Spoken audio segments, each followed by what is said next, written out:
Doctor ने वीरू को अच्छी से दवा वगैरह दे दी। जब ये दवा लेकर वहाँ से चलने लगे तो वीरू ने डॉक्टर से पूछा, दिवाली का त्यौहार है, इस खास मौके पर मैं दवाई के साथ खाने में क्या क्या खा सकता हूँ?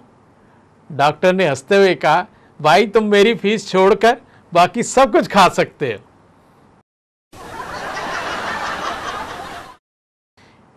एक दिन वीरू के बेटे ने अपने पापा से कहा कि आपको याद है कि आपने कहा था कि अगर इस बार तुम अच्छे नंबरों से पास हो गए तो तुम्हें दिवाली पर एक बढ़िया सी मोटरसाइकिल लेके दूंगा। वीरू ने कहा, हाँ हाँ मुझे बिल्कुल याद है। जानते हो वीरू के बेटे ने क्या कहा? उसने कहा, पापा आपके लिए बहुत अच्छी खुशखबरी है, आपके सारे पैसे बच गए।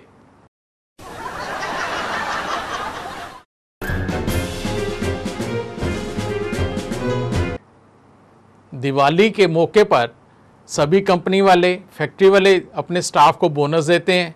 हमारे टीवी चैनल वालों ने भी सभी लोगों को बोनस के रूप में 10-10 हज़ार रुपये का चेक दिया और साथ ही हमारे डायरेक्टर साहब ने कह दिया कि यदि आप लोग इसी तरह मेहनत करते रहेंगे तो अगले साल में आपके सभी चेकों पर हस्ताक्षर भी कर दूंगा। मुझे तो ये फिक्र सता रही है कि यदि मेरा कोई जोक आपको पसंद नहीं आया तो मेरा क्या होगा।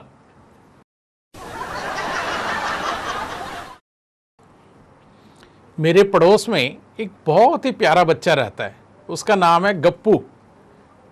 उस दिन गप्पू ने अपनी मम्मी से कहा, इस साल हम दिवाली के सारे पटाखे सामने वाली बिल्डिंग से खरीदेंगे। उसकी मम्मी ने उसे समझाते हुए कहा, बेटे वहाँ तो कोई पटाखों की दुकान है ही नहीं, वो तो लड़कियों का कॉलेज है। गप्पू ने कहा, लेकिन पापा तो सुबह अंकल को कह रहे थे कि वहाँ पर बहुत सारी अच्छी अच्छी फुलझड़ियाँ मिलती हैं।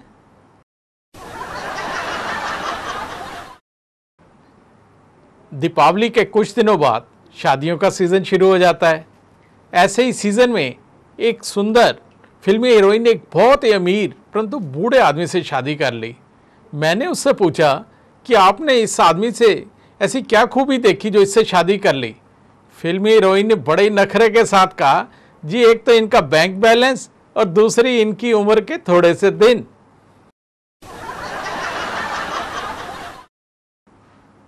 शादी की बात चल रही है तो क्या आपने कभी गौर किया है कि जैसे जैसे शादी का समय बीतता जाता है पत्नी अपने पति को कैसे बुलाती है? आइए मैं बताता हूँ आपको। पहले साल तो बड़े प्यार से बुलाती हैं, जानू ओ जानू, और दूसरे साल ए जी ओ जी, और तीसरे साल क्या हाल होता है, अजी सुनते हो, और चौथे साल ओ चिंटू के पापा।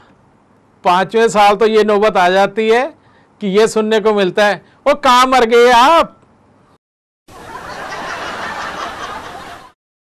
वीरू का एक दोस्त शादी के काफी समय बाद दीपावली की शुभकामनाएं देने के लिए अपने दोस्त के यहाँ गया तो उसने पूछा कि तुम्हारा वैवाहिक जीवन हंसी खुशी तो चल रहा है? वीरू ने कहा, हंसी खुशी का तो मालूम नहीं, हाँ मनोरंजक जरूर है।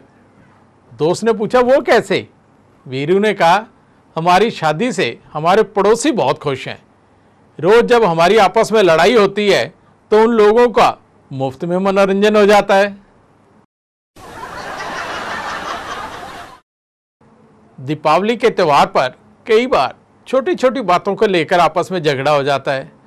हमारा वीरू तो झगड़ा करने में माहिर है, पर कभी शेर को सवा शेर भी मिल जाता है। ऐसा ही कुछ वीरू के साथ हुआ। उसने जय से शिकायत करते हुए कहा, कल मुझे तुम्हारे मोहल्ले के लड़कों ने बहुत बुरी तरह से पीटा। जय ने कहा, फिर तूने क्या किया? वीरू ने कहा, मैंने उनसे कहा कि अगर हिम्मत है तो एक एक करके आओ, फिर मैं तुम्हें देखता हूं। जय ने पूछा, फिर क्या हुआ? वीरू कहता, फिर क्या होना था, उन्होंने एक एक करके दोबारा फिर से मुझे पीटा।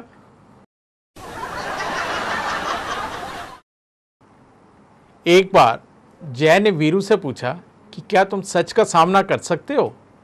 वीरू ने कहा, हाँ बिल्कुल कर सकता हूं।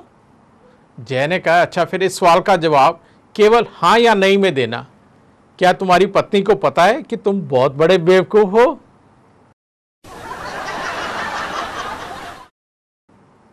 दिल्ली की ब्लू लाइन बसें एक्सीडेंट करने और लोगों को मारने के लिए पूरे देश में मशहूर हैं।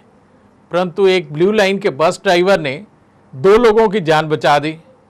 अब आप सोच रहे होंगे कि यह कैसे मुमकिन हो सकता है। असल में वो ड्राइवर दिवाली की छुट्टी पर था।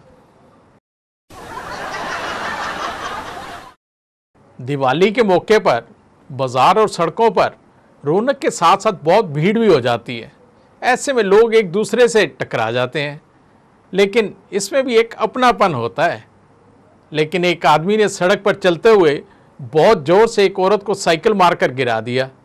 जब उस औरत ने गुस्सा करना शुरू किया तो इस आदमी ने कहा कि शुक्र मनाओ कि तुम्हारी जान बच गई।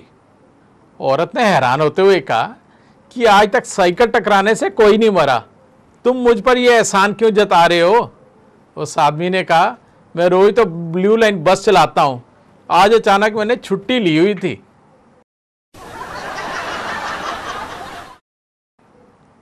दीपावली त्योहार पर हर कोई भगवान से आशीर्वाद लेने मंदिर गुरुद्वारे तो जरूर जाता है। आप भी जरूर जाते होंगे। एक ज्ञानी उस दिन भगत जनों को समझा रहे थे कि कभी भी जीवन में एक ही गलती बार बार नहीं करनी चाहिए। तो वहां बहुत सारे भगत बैठे थे। उनमें से एक भगत बोला, महाराज आप बिल्कुल ठीक कह रहे हैं, जब हमारे पास सैकड़ों और गलतियां करने के लिए हैं तो एक ही गलती को बार बार करने से क्या फायदा। जगमग जगमग जलते ये सुंदर दीप, जगमग जगमग जलते ये सुंदर दीप, आपके चारों ओर खुशी ही खुशी हो। जॉली अंकल की यही दुआ है आपके लिए, आपके चेहरे पर हर समय हंसी ही हंसी हो।